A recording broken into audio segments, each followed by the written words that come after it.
Book Boyfriend by Emily Wibberley and Austin Siegmund-Broka. Read for you by Helen Laser.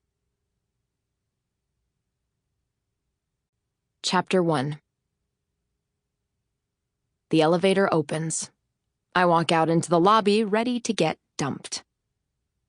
Honestly, I've known the dumping was coming for a while. I have no emotional connection with Jordan. No deep passion, very few shared interests. I probably should have dumped him myself already. Instead, I've let one chance exchange of phone numbers in a coffee line draw out into 6 months of increasingly unenthusiastic dating for one reason: hope.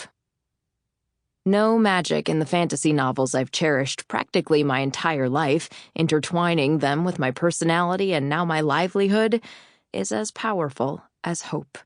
Human, ordinary, and devastatingly enchanting, especially in my case, when it comes to my relationships. At least I call it hope. Others might have other names for it. Idealism, sentimentality, naivete. I'm well aware I'm a dreamer.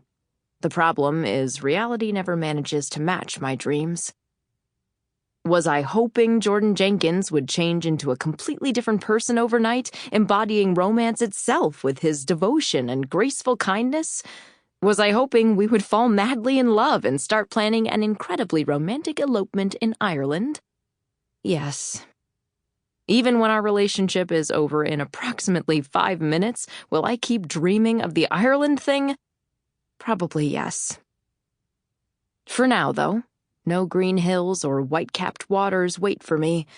The lobby of the West 56th Street office building housing Parthenon Publishing Group, where I work, smells of linoleum with hints of stale coffee. The summer sunlight coming in the plexiglass windows heats the wide room uncomfortably. The corporate decor of marble floors and couches no one uses complete the picture. I wait while people in suits pass me, swiping into the elevators on their return from coffee runs or late mornings working from home. Parthenon takes up 5 floors of the high tower, with other offices occupying the rest, giving me an audience of plenty of people I've never met during the joyous occasion of my dumping. Would I have preferred we do this literally anywhere else? Once more, yes.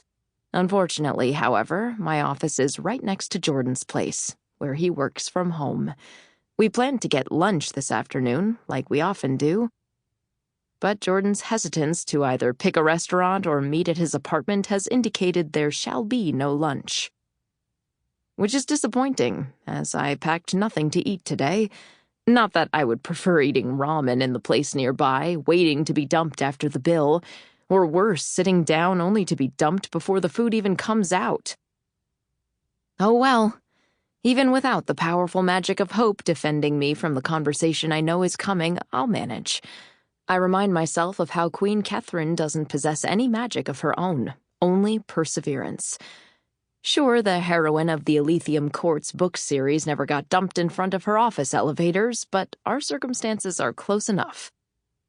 While I'm mentally encouraging myself, Jordan enters in the glass doors and... wow, it's even worse than I imagined, which is saying something. Jordan is carrying a medium-sized cardboard box. I recognize my coziest hoodie, one of my scarves, even my Halloween costume peeking up from the top. He has, I realize, consolidated my possessions from his apartment. How considerate. Now I'm going to have to haul my just-dumped box up to my office for the rest of the day, in front of every single one of my colleagues, including... I know Scott's going to make some comment, probably write it down in the notebook he's never without. Jay Worth dumped today. Very entertaining. When Jordan comes closer, I force a smile. I'm not expecting the pang I feel, despite the dark comedy of the occasion. Giving up hope never doesn't hurt, I guess. Even irrational hopes. Wow. All my possessions that I keep at your apartment. Is that my toothbrush in there? My pajamas, too? I marvel sarcastically. How did you know this is exactly what I needed to get through my workday? Yes, I could make this easier for Jordan. I won't, though. Where do you want to go for lunch? I continue cheerfully. Ramen? Sample complete. Ready to continue?